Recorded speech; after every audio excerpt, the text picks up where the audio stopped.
Hello, hello, hello. Andre Khatchaturian here with Armenian Sports News for the ASN podcast. Joined along, as always, with Jason Takhtadjian. Jason, how are you on this beautiful April 21st, the day that we're recording? I'm doing pretty well, definitely getting more and more adjusted and acclimated to Fresno. And first week at the new station in the books, but definitely got some Armenian sports that's been going on over the past week or so.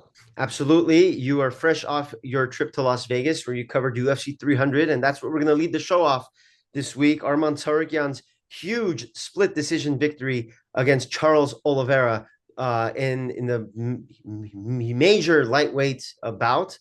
Some may call it an eliminator bout because the winner was supposed to face Islam Makhachev in the championship. Obviously, that won't happen, and we'll get to that. But first, let's talk about the fight. Tsarukyan starting the fight off in the first round, in slipping on the ground and then immediately in trouble as Oliveira gets him in a headlock and was about to submit him. But Tsarukyan was able to get away from it, crediting some breathing techniques.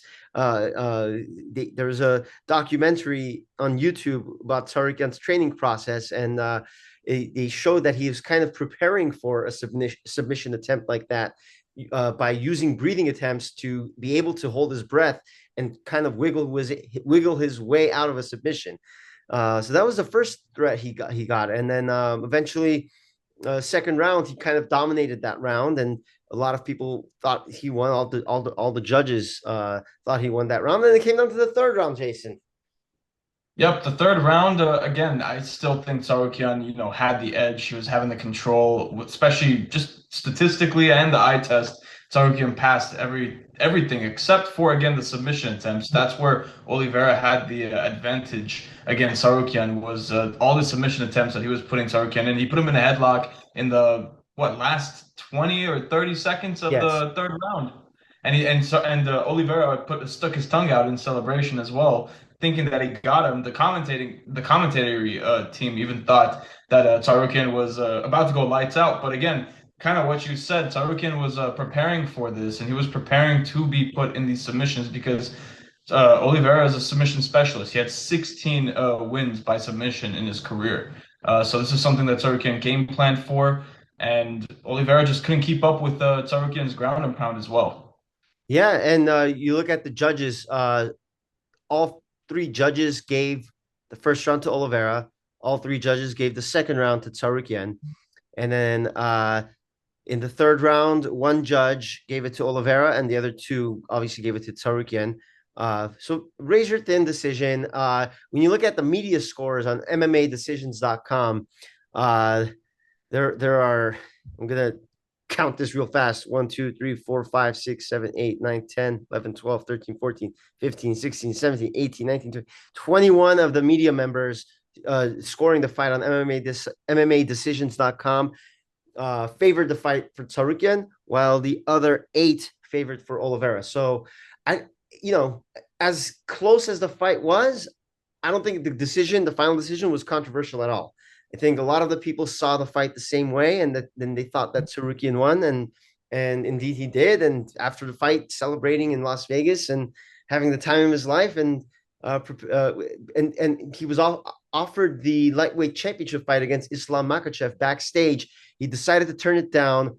Obviously, that fight would have been on June 1st, June 2nd, early June. So it would have been a 6-week turnaround. I think it's smart of Tsarukyan to wait, see what happens with Makhachev and Dustin Poirier, and then fight the winner of that.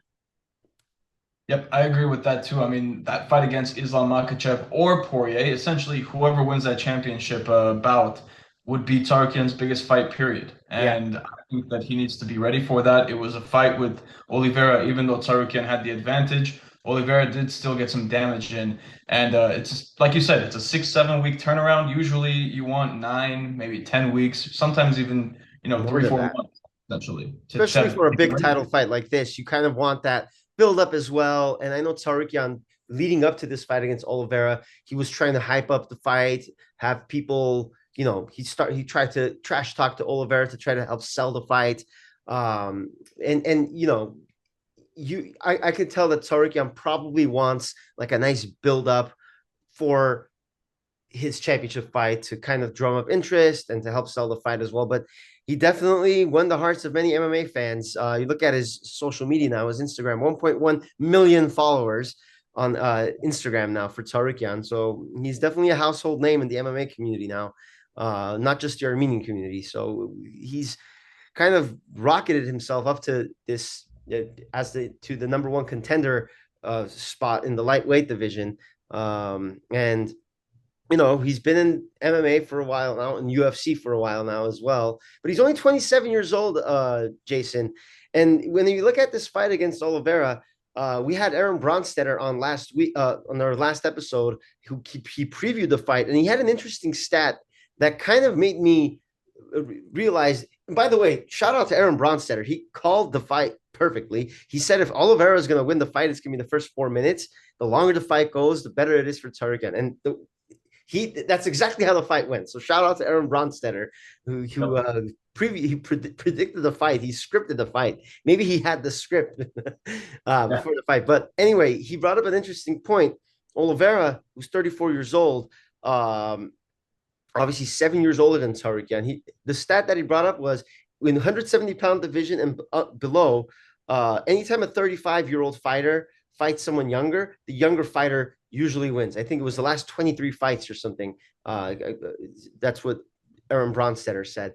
I know Oliveira wasn't 35, he was 34, but the same can be said about this with Tsarukyan being a younger fighter and having a gas tank. I think being young is his biggest benefit, because even if he doesn't win the title here, he still has so much time to get to the top of the division. I agree. I mean, just hypothetically, if he wasn't going to win that title shot, he still has opportunity, like you said, to go ahead and beat another guy like a Gaethje or beat a guy like Dustin Poirier or whoever it may be that doesn't have a title, get himself right back into that conversation. And that could honestly be within the next year or so. Absolutely. And one thing I want to, before we wrap the bow on this fight, we already obviously previewed it and talked about it all week, and now we're wrapping the bow. And before we wrap it all up, Jason, is this the greatest victory in Armenian MMA history or Armenian sports history? What do you think?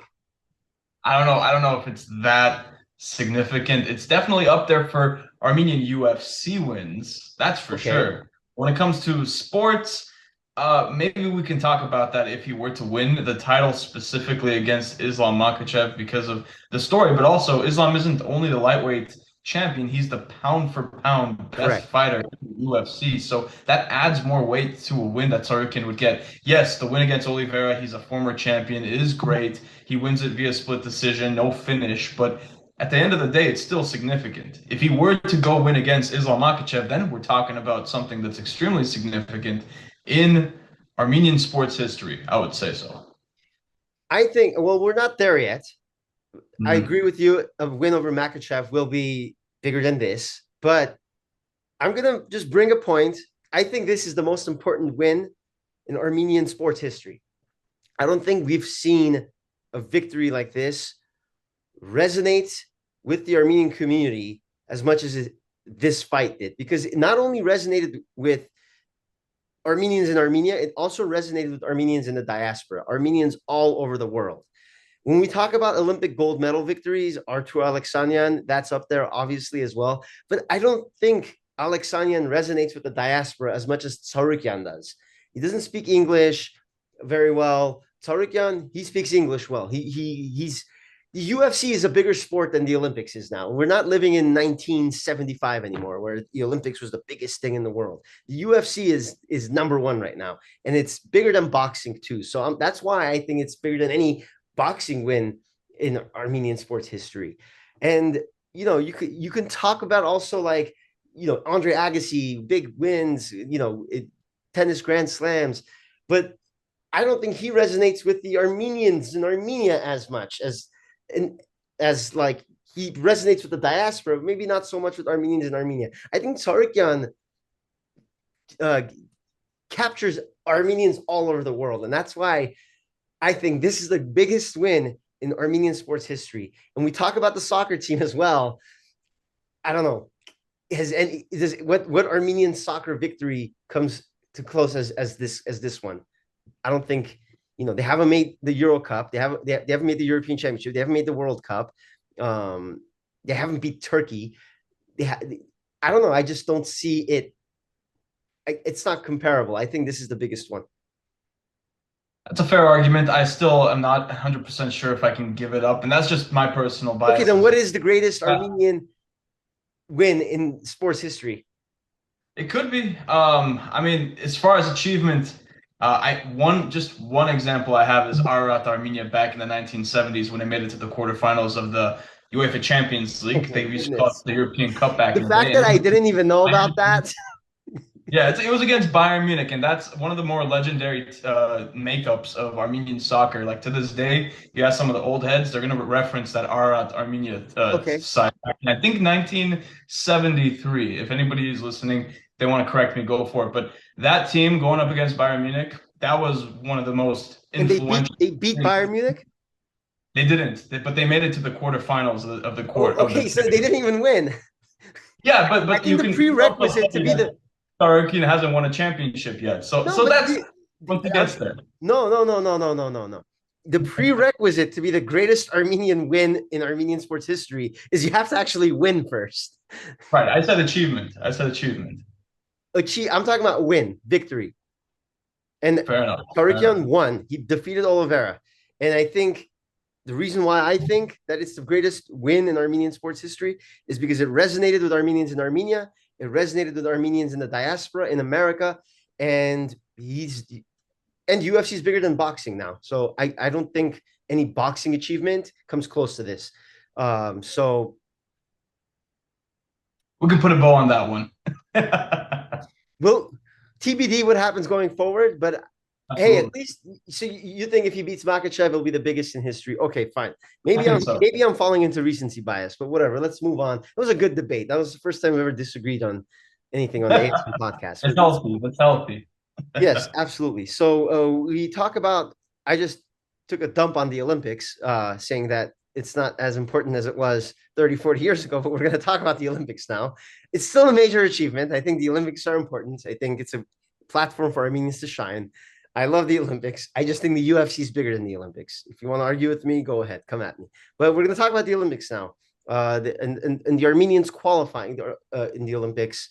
We have right now officially 11 competitors in 4 sports qualified for the 2024 Summer Olympics. Jason, why don't we had one important one happen this week. So Jason, run through that.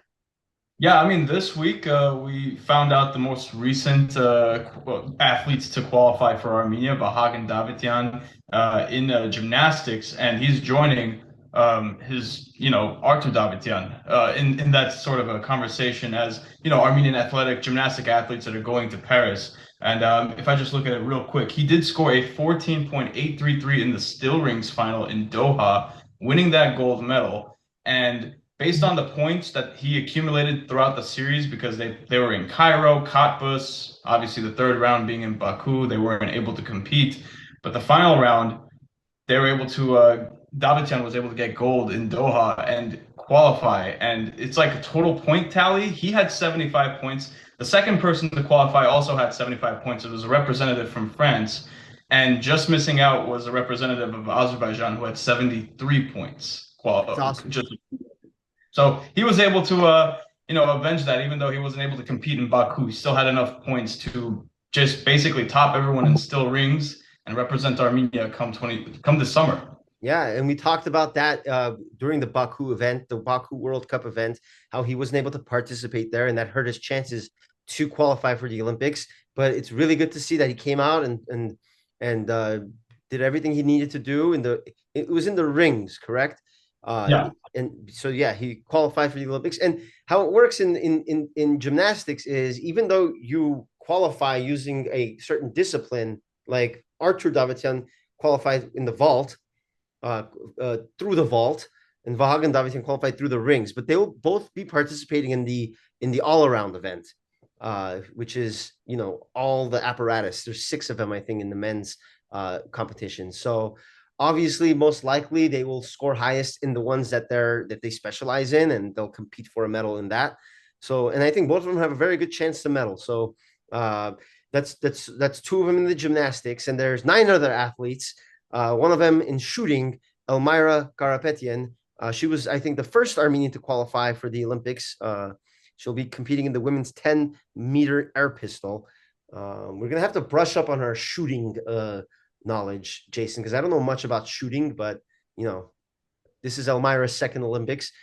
And then in the weightlifting world, there's 3 Armenians who qualified, and I believe this trio qualified very recently as well. And there was the weightlifting World Cup event. They all participated in that and performed well and did enough to qualify. And that's Andre Karapetyan in the 89-kilogram division, Garik Karapetyan in the 102-kilogram division, and of course Varazdat Lalayan, who is in the plus 102-kilogram division. He'll have a challenge in that division against Lasha Talakadze, who that competitor from Georgia, who literally owns every weightlifting record in that division. So he's the strongest man in the world. Varazdat, it might be the second strongest man in the world. And then there's 5 competitors in the wrestling department. 2 in freestyle, Arsen Haratunian and Vahagn Davtyan, and 3 in Greco-Roman, Slavik Galistyan, Malchas Amoyan, who I believe was a world champion. That's correct. 2021, he was a world champion and a European champion in 2024. And of course, Artur Alexanyan, the gold medalist from 2016, silver medalist from 2020, and bronze medalist from 2012. So that's your 11 Olympians. Hopefully more to come. I think there might be a few more in boxing. Yeah, that's for sure. That's for sure. Hopefully they get their competitor number up. Obviously, last time around in the Summer Olympics 2020, Armenia had 17 representatives. In 2016, they had 32. So it'll be interesting to see where they finish up before the Olympics in Paris, if they're going to have anything closer to 2020 numbers. Yeah, and we also obviously have to scour through all the other countries' rosters, see there's Armenians representing other countries, and I think that's an important thing to look at as well.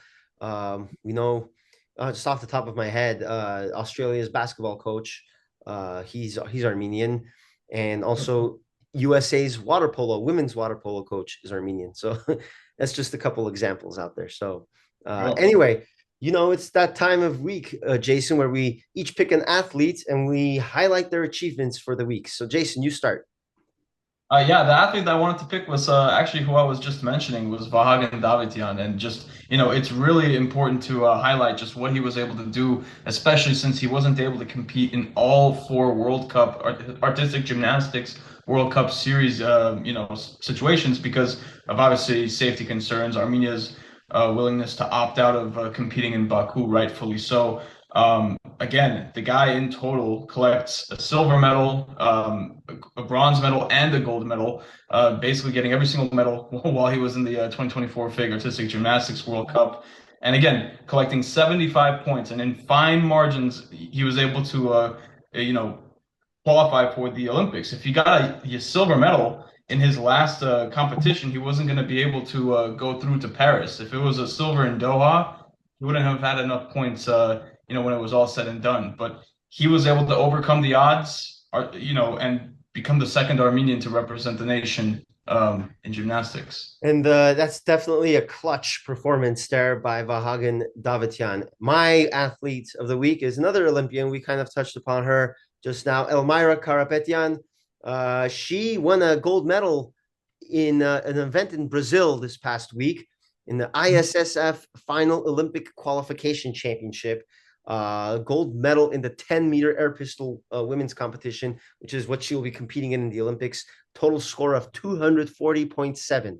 So congratulations to Elmira. We're excited to see what she's going to be able to do on the Olympic stage. She obviously competed in the 2020 Olympics, did not medal there, but she's just another athlete who is going to give Armenia a chance to add to their medal count at the Olympics. And it's going to be exciting to watch this 2024 Summer Olympics in Paris, July 26th to August 11th. So, and as we,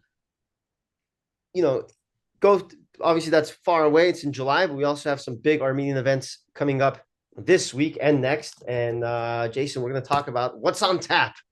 Obviously, the European Boxing Championship is happening right now, and that will continue until April 28th. We have some big Armenian names competing in that, and they've won their first few matches. So we'll be tracking them on ASN. Keep it on ASN to see how they do, and maybe there might be some Olympic qualifiers from this tournament. And then there's another big boxing. Speaking of boxing, on May 2nd, Jason, Eric Bazinian will be in action again.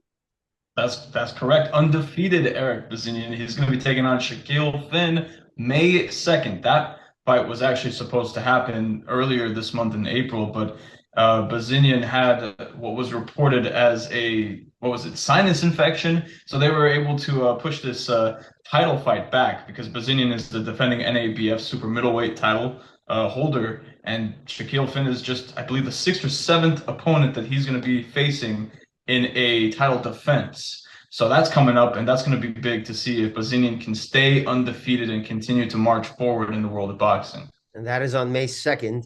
Prior to that, we had the NFL draft going on this week. We interviewed Bubba Arslanian about a month ago at this point, the Akron linebacker, who knows, maybe he's drafted. We'll have another Armenian in the NFL. That'll be exciting to watch. So we'll keep an eye on that. And obviously, and then the thing I'm most excited for, Jason, I'm a big hockey guy, and we have the Dream Nations Cup in New Jersey taking place from April 23 to 28. That starts. Armenia's first game is on Wednesday against the team that's called Central America. So I'm guessing there are a bunch of players representing countries in Central America. And then the following night they play Egypt, and then the next morning, on Friday morning, they play Algeria. And the playoffs will be Saturday and Sunday. So Armenian national hockey team coming off their gold medal in the Latam Cup last August. They're trying to build on that in this competition in their quest to finally bring the Armenian national hockey team back to relevance, back to the big stage of the IIHF hockey tournaments, which those are taking place every year. So Armenia hasn't been in one in more than a decade, and we're seeing this happen throughout all Armenian the national teams. With the basketball team, they were dormant for a while. Now they're relevant. Now it's happening with the hockey team, and who knows, maybe with the baseball and softball teams. Armenians have always been good in individual sports, Jason, but not so much team sports, and we're seeing a change in that. Jason, another great episode in the books. Thank you for all your hard work last week in Las Vegas. Obviously, ASN continues to grow because of your strong efforts, and and thank you to all our fans and all the new followers. And it was such a great ride seeing this page grow, and hopefully the podcast will see that continued growth as well, Jason. Yep, absolutely. And hopefully we get to continue more great events like UFC 300 and get you exclusive content just like we got for Tsarukyan's win. Yeah, absolutely. Everybody stay healthy, stay safe, and we'll see you next time on the ASN podcast.